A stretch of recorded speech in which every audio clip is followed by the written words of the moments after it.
Look at my eyes.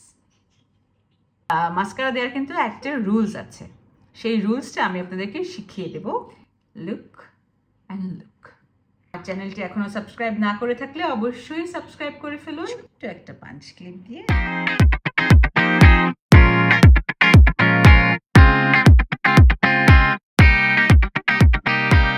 Hello বন্ধুরা, কেমন আছেন সবাই? নিশ্চয়ই ভালো। আমি শামিমা তুষ্টি আমন্ত্রণ জানাচ্ছি নতুন একটি ভিডিও। আজকে খুবই শর্ট একটা ভিডিও নিয়ে আমি কিন্তু আপনাদের সামনে হাজির হয়ে গিয়েছি। আমি খুবই ছোট্ট একটা মিটিংয়ে যাব। সেই মিটিংয়ে যাওয়ার জন্য কিভাবে ঝটপট আমি মেকআপ করি সেটা আপনাদের সাথে শেয়ার করব। চলুন শুরু করা যাক আমার আজকের শর্ট মেকআপ।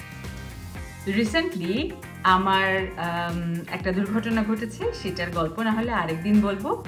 সেই দুর্ঘটনার পরে আমার কিন্তু মুখের অবস্থা খুবই খারাপ, মানে অনেক স্পট হয়েছে এবং যেহেতু আমি একটু পানিও কম খেয়েছি, খুবই গরম ছিল, সব কিছু মিলে স্কিনের অবস্থা কিন্তু মোটামুটি 12টা। তাই স্কিনের যত্ন কিভাবে নেওয়া যায় সেটা নিয়েও কিন্তু আমি আপনাদের সাথে আরেকটা ভিডিওতে হাজির হব। আমি কিন্তু ম্যাকের এই স্টুডিও ফিক্সটাই ব্যবহার করি। কনসিলার খুব একটা প্রয়োজন হয় না। মেকআপটা সবসময় চেষ্টা করবেন যে একটু ব্র্যান্ডেড কিংবা একটু যেটা অথেন্টিক সেই জায়গাগুলো থেকে সেখান থেকে মেকআপটা না কেনাই ভালো। এই বিউটি ব্লেন্ডারটা নতুন, আমি এটা আনবক্সও করছি আপনাদের সাথে। সেটা আমি আসলে ব্যাংকক থেকে নিয়েছিলাম। এটা আনবক্সিং হচ্ছে।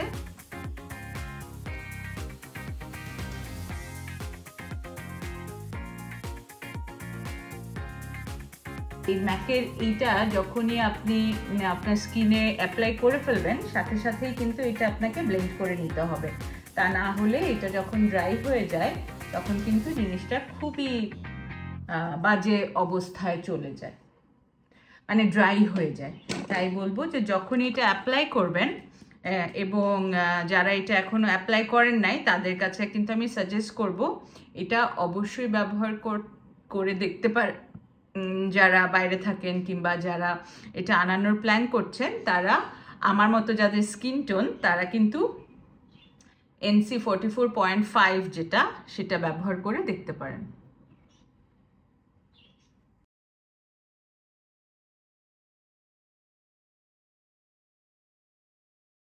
যারা অতিরিক্ত ঘামেন তাদের জন্য এটা কিন্তু মাঝে মাঝে বিরক্তির কারণ হয়ে যেতে পারে, কারণ এইটাতে একটু অয়েলি হয়। যদি এটা অ্যাপ্লাই করেন সেই ক্ষেত্রে আপনাকে ময়শ্চারাইজার না অ্যাপ্লাই করলেও কোনো সমস্যা নাই।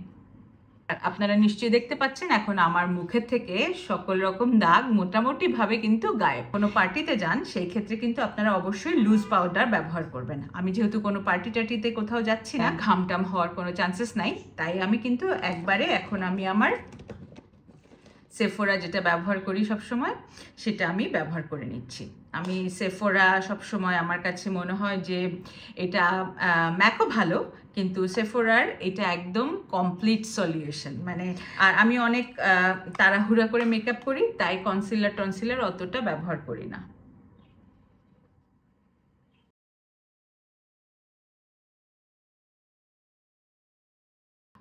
আপনারা মনে হয় বুঝেই গিয়েছেন যে আমার মেকআপের বেসটা কিন্তু অলরেডি ডান। এবারে যেটা আমি করব, আমার আইব্রাউজটা কিন্তু একটু এলোমেলো, তাই আমার আইব্রাউজটা ঠিক করার জন্য আমি এবার পেন্সিল অ্যাপ্লাই করব। 5 সেকেন্ডের মধ্যে কিন্তু আমার বেসটা একদম মোটামুটি রেডি। এবারে যেটা আমি করব, আমার আইব্রাউজটা কিন্তু একটু এলোমেলো, তাই আমার আইব্রাউজটা ঠিক করার জন্য আমি এবার পেন্সিল অ্যাপ্লাই করব। আপনারা অনেকেই হয়তো বিভিন্ন ধরনের জিনিস ব্যবহার করেন, তবে আমার কাছে নোটের এইটার নাম্বারটা আসলে চলে গেছে, মেবি 2। নোটের আইব্রাউজের এই পেন্সিলটা এতটা ন্যাচারাল যে আমার যখন থেকে আমি এটা পেয়েছি, এটা হচ্ছে আইব্রাউজ পেন্সিল ন্যাচারাল লুক, এইটা নোটের। সো যারা ব্যবহার করেছেন তারা তো জানেনই, কিন্তু আমার কাছে এটা দ্য বেস্ট। আইব্রোজটা তো খুবই ইম্পর্টেন্ট, চুলের মতোই, মানে চোখের বা মুখের পুরো জেস্টারটাই চেঞ্জ করে দেয় এই আইব্রোজটা। সো যারা আইব্রোজ নিয়ে খুবই ঝামেলায় থাকেন, অনেক সময় কালো হয়ে যায়, অনেক সময় লাল হয়ে যায়, তো তখন আমরা কিন্তু একটু আনইজি ফিল করি।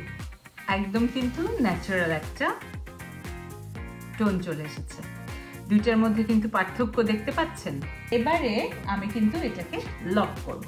আইব্রোজটা লক করা খুবই জরুরি, কারণ অনেক সময় দেখা যায় যে আমাদের আইব্রোজটা একদম এবড়ো থেবড়ো হয়ে যায়। অনেক সময় আমরা যখন কথা বলি কিংবা একটু ঘেমে যাই, আমাদের আইব্রোজটা উঠে যায়। সো আমরা এই কালার মির, এটা কিন্তু আমি মিনিসো থেকে নিয়েছিলাম, কালার মির এই আইব্রোজ লক যেটা, সেটা আপনারা মিনিসোতে পেয়ে যাবেন। লক করে নিলাম। আইব্রোজটা থেকে যদি পেন্সিলটা উঠেও যায় তখন এটার লকটা নষ্ট হবে না। ডান। এবারে সব থেকে যেটা ইম্পর্টেন্ট সেটা হচ্ছে চোখ। মুখের প্রতিটা জিনিসই খুবই ইম্পর্টেন্ট, বাট এখন যেটা আমি করব সেটা হচ্ছে চোখ। আমার এই আই প্যালেটটা কিন্তু অনেক পছন্দ। সো এটা থেকে জাস্ট এই কালারটা আমি নিয়ে নিলাম, কারণ এটা একদমই ন্যাচারাল। জাস্ট নিচে দিয়ে দিলে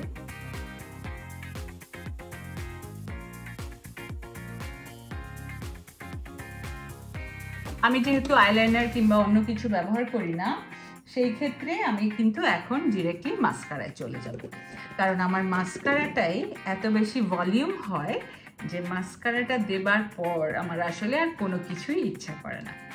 মাস্কারাটা আমি ব্যবহার করি হচ্ছে এসেন্সের এইটা মনে হয় সবাই জানেন আপনারা, কিন্তু অন্য আপনি যত দামি মাস্কারাই ব্যবহার করেন না কেন, এসেন্সের এই মাস্কারাটা আপনি জাস্ট ফিদা হয়ে যাবেন। আপনি জাস্ট একটা ব্যবহার করে দেখেন, এটা দামও অনেক কম, জাস্ট ভলিউমটা আপনারা দেখবেন। আমি একটা লেয়ার আপনাদের সাথে শেয়ার করছি। Just look and look. যারা মাস্কারা খুব পছন্দ করেন, অনেকেই আমাকে জিজ্ঞেস করেন যে আপু আপনি কোন মাস্কারা ব্যবহার করছেন, কি মাস্কারা সবসময় আপনার ভলিউম থাকে। সো আপনারা কিন্তু এই মাস্কারাটা এসেন্সের ব্যবহার করে দেখতে পারেন। এই যে আপনারা কিন্তু পার্থক্যটা দেখেছেন, এটা কিন্তু জাস্ট একটা লেয়ার। মাস্কারা দেওয়ার কিন্তু একটা রুলস আছে, সেই রুলসটা আমি আপনাদেরকে শিখিয়ে দেবো।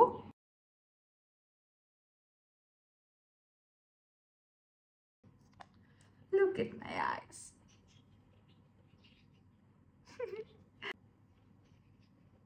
Shining. Just shining. চোখটা কিন্তু ডিফারেন্ট হয়ে গেল। ওকে, আমাদের ক্লিন করাও শেষ। আচ্ছা, এই ব্রাশটা কিন্তু সেফোরার, এবং সেফোরার ব্রাশগুলা খুবই দারুণ এবং খুবই মসৃণ। আপনার মানে যেইভাবে আপনি এটাকে ইউজ করতে চান সেইভাবে আপনি ইউজ করতে পারবেন।